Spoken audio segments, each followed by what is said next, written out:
Here in the American West, public lands are a critical resource to communities of all types, but especially to rural communities.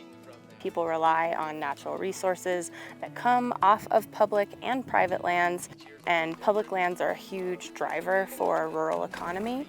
So the way that we get involved with and care for our landscapes really makes a big difference in our livelihoods here in the West. Hunting is huge here.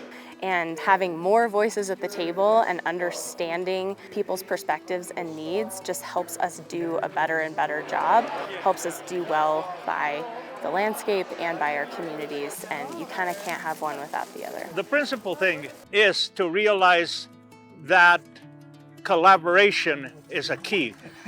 What the non-governmental entities bring to this is a recognition that you have to get others involved. And so helping the federal agencies to figure out how to involve the public, that is what is needed. The Collaborative Forest Landscape Restoration Program is a 15-year, $30 million pulse of money across the landscape, 10 years of implementation funding, and then 5 years of monitoring post-treatment funding. It's all the same ecosystem, fire and watersheds, no boundaries, insects, outbreaks, things like that. The Forest Service these days really does work with everybody across boundaries. These are just arbitrary lines on the map, but I think once we get beyond that, I think we can really truly start to do true ecosystem restoration as well as get the most bang for our buck.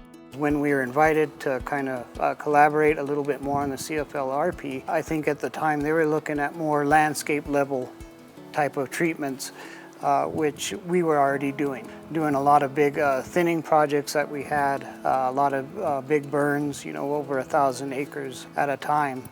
And that's what kind of tied us into our collaborators as well, was making sure that we had our say and foot in the door when it came to the possibility of funding to come this way to provide Santa Clara that opportunity as well.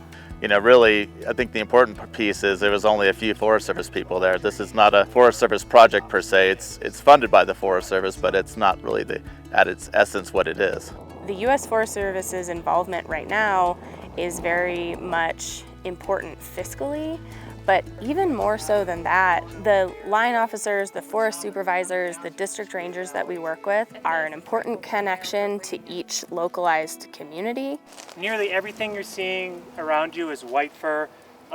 This is a Douglas fir branch. So the 4 forest supervisors on the Rio Grande, the San Juan, the Carson, and the Santa Fe work together and help guide strategic decision making for the CFLRP, but they also work really closely with the executive committee of the 232 partnership, and there's a reciprocal kind of back and forth around what's important. A lot of those folks in the room aren't there getting paid. They're there because they want to be. They're volunteers, they're private landowners. They're excited about and interested about what we're doing on our side of the fence, if you will, and want to be involved in this project and connecting their properties to what we're doing. So aside from being a funding source, the agency, as the Forest Service is often referred to, is made up of people that also care about the landscape. And by working together with our communities, they're really walking that walk. Make sure that they are gathering the resources necessary as